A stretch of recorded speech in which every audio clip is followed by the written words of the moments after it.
All right. Hey guys, thanks for tuning in. Today we are learning all about staging from Monica from Stage to Sell. So Monica, the floor is yours. Hi guys. I know that by now you know about staging. I just want to make a little presentation to remind you a few aspects of the process and how I can help. I joined your team. I did a bit of staging for your team. I did the virtual consultation last night for Dominic. So we try to adapt for these new times. I uh, at the end of the presentation, please ask me whatever any questions you have, because my presentation will be short. I've been in just a little bit about myself. I've been in business for 14 years. I built my company I started in 2007, and since then we helped selling over $1 billion worth of real estate. I am a certified stager. I got my certification from Canadian Staging Professionals. I graduated in 2007, as I said, and I started full time in 2008. And I work with a small team. I'm still hi Gerald. I'm still a small boutique type of company, but I am a mentor with Canadian Staging Professionals. So I have a lot of apprentices who build their skills with me. So when we are very busy, I have a pool of stagers where I bring them to my jobs. I know they have the same education like myself, and they have the same insurance, because we do have a very comprehensive insurance package for staging that protects us and our clients for whatever can happen. Hopefully, luckily we never had to use the insurance, but we do have even an errors and omission insurance, and the members of my team have that insurance as well. I will go over about I will go over the staging process, because it is a little bit different from what you see on TV, or from TV is always presenting an amazing transformation that happens in 2 hours and it costs less than $1,000, and the real life is different. We did a month ago, we did a light staging for a client of Gerald in where was it, in Brampton, where we used the existing furniture, the accessories that were in the property, and we just supplemented with few things. So, excuse me. The staging process has 3 steps. It's the consultation, where myself or a member of my team goes to the property and assess the condition of the property. It's like a mini inspection where we write down, it's a 22-page comprehensive report. We write down everything that might benefit the sale. When it's a fast turnaround, like your clients, they always bring me now today and they want to list next week. So we understand that it's not time to do a major overhaul, but we still recommend packing, decluttering. Sometimes we rearrange the furniture, like it was the case in Gerald's listing. We try to work as much as what's in the property. And sometimes when time allows us, or the competition on the in the neighborhood ask for a bigger overhaul, yes, we do recommend updating the kitchen cabinets or changing the bathroom fixtures, improving curb appeal. But these are, I would say, maybe 10–15% of the consultations would end up in this big major remodeling. Most of our recommendations are cosmetic changes that bring the highest return on investment. And something that I always recommend, and it doesn't happen that often, is painting. Painting is what I call money in a can. It has the highest return on investment, 800%. And everybody likes to move in a house that is freshly painted. And here we recommend the colors that work for selling. There might not be fancy colors, but nothing personal, something neutral that everybody can live with. If painting is not possible, at least the touch up has to be done, because people these days, buyers these days, they don't buy work. We are talking about millennials who are in the market, are the biggest group of buyers. They prefer a product that is in moving ready condition for them. So more of the work the seller puts in the house in preparing for the market, secure a a successful sale. So that would be the first step, the staging consultation. At the end, a consultation takes about an hour and a half, 2 hours, depends how chatty the homeowners are and the size of the property. And at the end of the consultation, I sit down on or whoever does the consultation and writes down the staging report. So at the end, the homeowner receives the written report, so they can start work right away in completing the recommendation. And the report looks like this. This is one that I did for Dominic for the property we saw virtually last day. So a condo has only 18 pages of recommendation, but basically room by room, I write everything that needs to be done. What needs to be done with the floors? This is the example, the living room.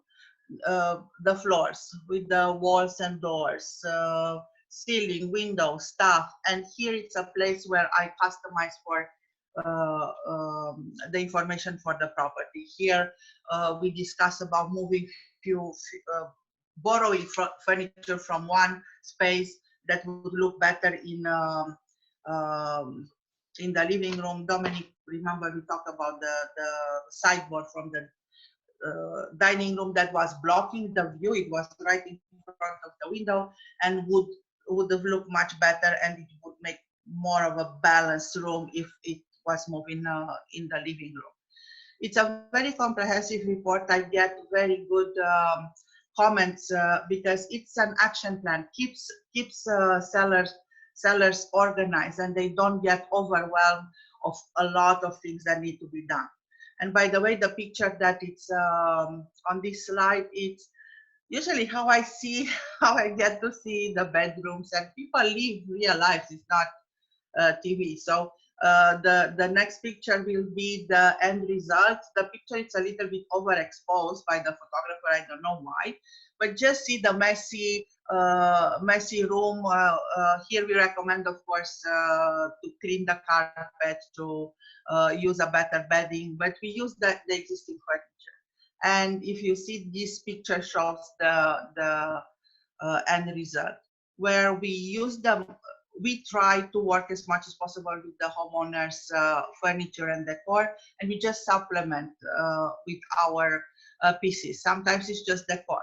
Most of the occupied homes, they need just decor, but some occupied homes have a spare room that they use it as a playroom for the kids, and it should show as a dining. So in these situations, we do bring rental furniture for those spaces. But this is the bedroom that had all the elements, light, bright. We just brought a better bedding and lamps and a piece of art, and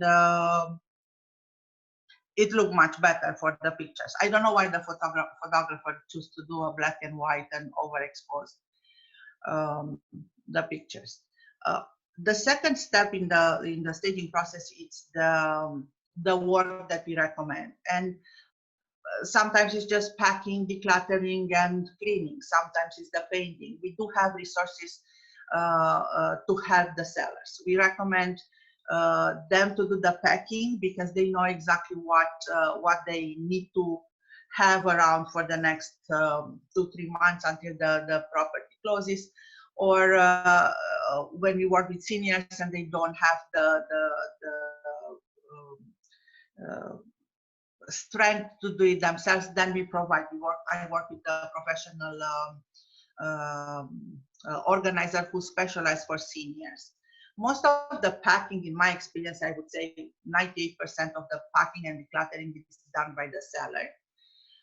We have teams of contractors who are available on short notice to do painting, sometimes changing flooring, kitchen remodels, but these are things that we don't recommend on that often. So basically, we can help with any issue a property has. I work with an ozone machine contractor who is amazing, who can get rid of um, tobacco smell, urine, pets. Ozone, it's not the friendliest for environment, but for sure it works in these extreme situations. Um, what else? The contractors, the painters, landscapers. We've been around for some time, and we are on a mission to create this pool of tradespeople who we can recommend, because we are very careful who we recommend. They represent our business, and they are, you know how sometimes people get busy, sometimes contractors are not taking these small jobs, but because we've built this relationship, I never had a problem with any of my people. So that would be the work, the second step, and nobody is willing to spend money in fixing a property that's ready for sale, because it's not for them. But this step is very important. As I said, we always think of the demographic who's most likely to buy a property, and real estate has changed for the last 15, 20 years. The TV is here with the advertising, but people are busy and money is still very, very cheap to get from the bank. So people prefer to pay a little bit more for a property that is in move-in ready condition.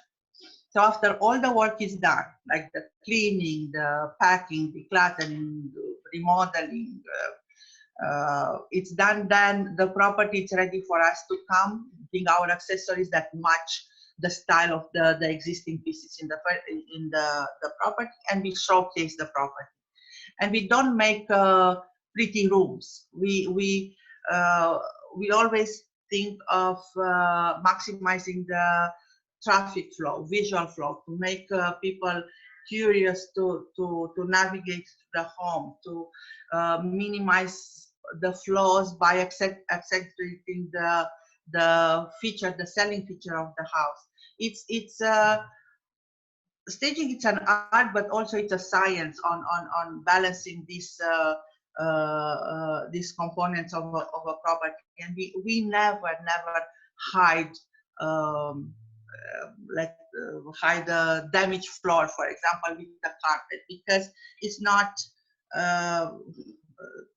We sign as stagers, we sign a code of conduct, and it's not a good thing to. It's kind of lying to the seller, covering that mistake. That thing will come up either during an inspection, or you don't want people to feel tricked into buying a property that's not up to par. But although excuse me, although the stain on the water damage on the hardwood, it's still there. Of course, we recommend during the work process to try to fix the damage. But if it's not fixable, it's not. We don't cover it. I had situations where I went to pick up our stuff when the property was sold, and I saw my carpet being moved from one spot to cover the damaged floor. But it's something that I don't have control on that. It's just that I believe in karma, and if you are honest with your clients, you get honesty in return. Do you have questions? Do I go too fast? No, you're doing well so far. Okay. I have just few examples of occupied staging, because when I had the interview with Mark and Johanna, we are talking about occupied properties. Most of your clients will be in these situations of occupied properties, and understand that you do virtual staging for vacant.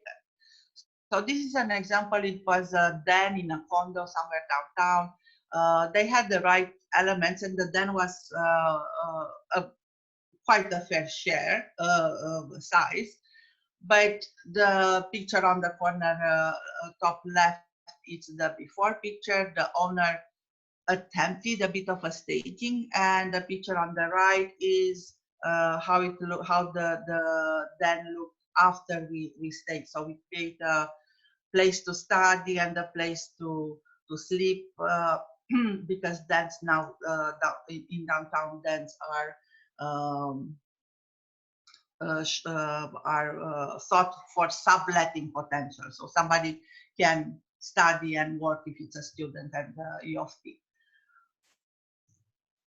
This is another condo downtown. I apologize for the quality of pictures. It's not taken from the same angle, so you you might not see before and after like a striking effect. I just want to say that the furniture, the picture on the left, it's the what I got to work with. So here we didn't bring any furniture. We just use what they had, like the different styles of furniture. We make it work. So this is the picture on the right. The condo sold in the first day. They had the bidding war last year. It's all about the details and the techniques we apply in when we stage, when we use our decor pieces. Some testimonials we've been in business for 14 years, and for the past 6 years we get that customer service badge from House. This is where people, it's easy for them to enter reviews. We have more than 50 reviews. We try as much as possible to please everybody, but we are not. This is what I try to explain to my sellers, to my clients, that they don't bring me to make their house look pretty. They bring me to make that house be more sellable, easier to sell, easier to nicer to show on online, because most when buyers start looking for a house, they start searching the internet first, and I want to capture the interest of the online viewer, because if they like a property, if they like how it looks, they ask their agents to bring them to see the property in person. So sometimes personal taste might be a little bit different than what I use in a property, but the comeback line is, you know what, I'm happy that you don't like it because you want to sell it. You don't want to buy your house. It's sometimes a different perspective, because the sellers are a little bit older and the buyers are a little bit younger, and we have to create a happy medium to for the younger generations to be interested in that property. And sometimes their traditional furniture has to be a little bit updated with more contemporary pieces of decor to make it appealing online and in person. When I met Mark and Johanna, I think it was this winter sometime, we created a package specifically for your agency. I understand the business you have, and I adapted my packages to fit in the financials with you. So far in the Brampton house, I think we use the silver package. It has it tells you exactly what the silver package included the staging consultation, and then how many pieces of decor, how many pieces below, things like that. But I know that although I say that in silver package I have how many 10 decorative pieces of decor, I bring more than that, just to we focus on few principal rooms, and I make sure those rooms look nice. Sometimes we leave out other the bedrooms or the bathrooms, but at least the principal rooms have a better appeal once they are staged by us. But these are packages that I consider are light staging, not full staging like I would do for way more money than the packages we created for Justo. So there is a platinum package, which is the most comprehensive, and probably that will be used for homes that go, I don't know, $1 million. I don't know exactly when we can choose this package. So far, we use the silver package for the Brampton property, and that property sold. The owner was pretty happy at the end. This is an example of a property we did just before the lockdown, but this is a $4.8 million property, and I just put it here to show the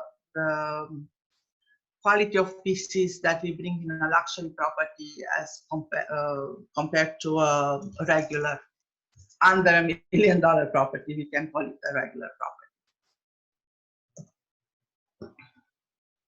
My information, I know few new people. I met Antonia just today, and that's my short presentation. Monica, thank you so much. I'm Moti. Hi. I was just eating pizza in the meantime, so I closed my. A few questions. Sure. I guess it's hard to, ask you to give us your years of experience and so much knowledge in so short time. But just like I was wondering if, let's say, an agent is coming to a property, and before he's inviting you, so the sellers wants to see that we have some knowledge from this perspective as well. So what is the basic stuff that we as agents should look for to fix or to suggest before you arriving? For example, I'm just wondering, how do you make a room look bigger? I don't know, I guess not too much thing, not too less thing, but I don't know which colors on the walls are better than others. I'm sure cleaning windows and stuff like that, but maybe some other good, just basic tips. And maybe at the same time, what are common mistakes that agents or other stages are doing that you think could hurt the efforts to sell house? Let's take it one by one. How to make a space look bigger? Usually by removing some furniture, but you always have to keep in mind to show the functionality of a room. So let's say if you are in a residential home and you talk about the living room, you have to show seating for at least 4 people. You will see in staging projects where they just put 2 armchairs and they call it, this is a sitting area, this is a sitting room. It's not considered staging because you have to show how people, how in model homes they use all the upgrades to make you pay more for the upgrades in the model homes, but they always also think about the demographic. A family has an average of 2 kids, they want to watch TV, so you have to show that there is space to sit for people to watch TV. So basically this is removing some furniture pieces, but keep the main elements. Sitting for 4 people, a coffee table. Take the moving you mean out furniture. Just a second, maybe if somebody didn't put himself on mute, I'm hearing Monica twice, so maybe everybody can be on mute unless, thanks. Sorry, Monica, what did you say? No. Should I start again with the functionality of the room? And no, I was just asking, when you're saying moving furniture, you meaning taking taking it out, and it's nice to take it out to move it in a storage in a location, but in real life, you can use even the garage to put some extra furniture in the garage. You cover it, you put the bubble wrap, it is protected, especially that the weather is not that cold. There is a company, it's called Second Closet. It's a very convenient way of moving your furniture out. If you live in a condo, for example, and you don't have storage, they come, they pick everything that you need to get out. They bring it to their storage, and they bring it to the new place. And the difference between these guys and other companies who do similar is that you pay by piece. For example, you want to store a box, you pay $3 for the box. You have to pay store a bike because you are in a condo and now you want to show your. They charge $15 for the bike. And on top of that, they charge $1 for each minute that they spend in the property. So let's say you get movers for $60 an hour, because if they have to stay 60 minutes in your property. So it's always packing and decluttering. It's maybe in 100 homes, 2 homes don't need packing and decluttering, but 98 of the homes, we all buy too much. We all have too much. And when you stage, you want to showcase the function. You take away all the distractions, the personal, the pictures, the collections, because that is visual clutter, and you want to people to focus on what they buy, not your personal mementos. Mm-hmm. In terms of colors, I would stay away from accent walls.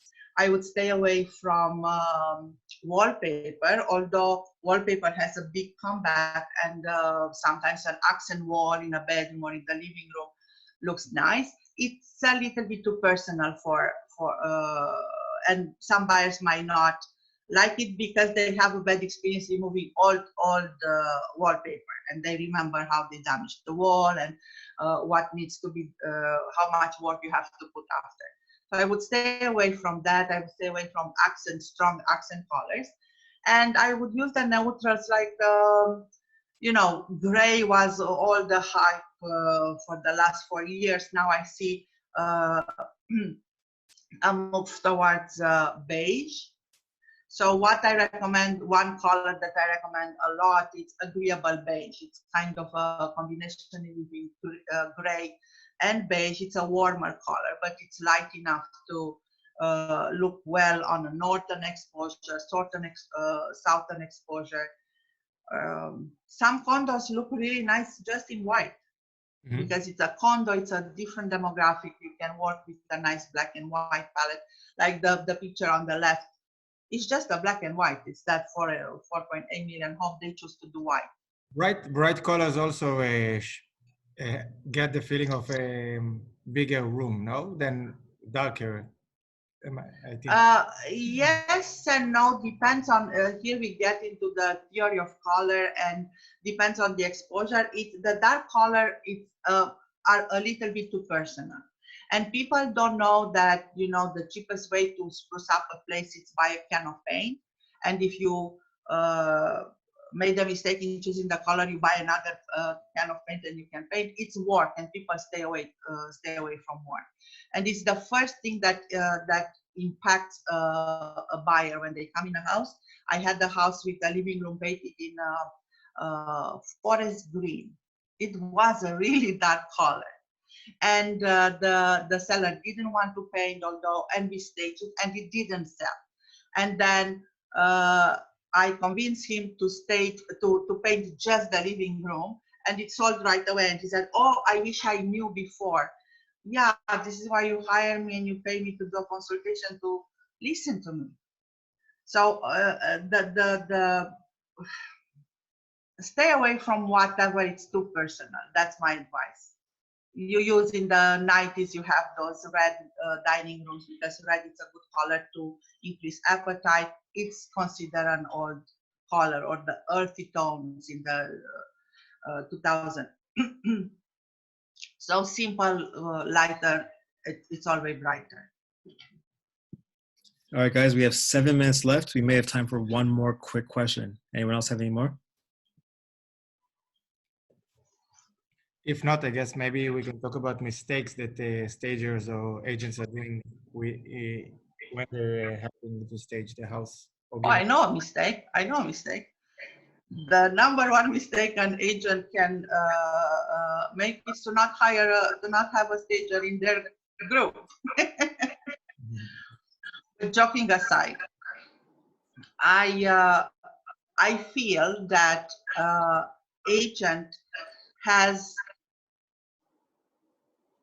feels that his duty is to save money for the seller. Like they want to negotiate a lower staging fee on behalf of the stager. And I feel that a stager, an agent should think how they can have a property to look more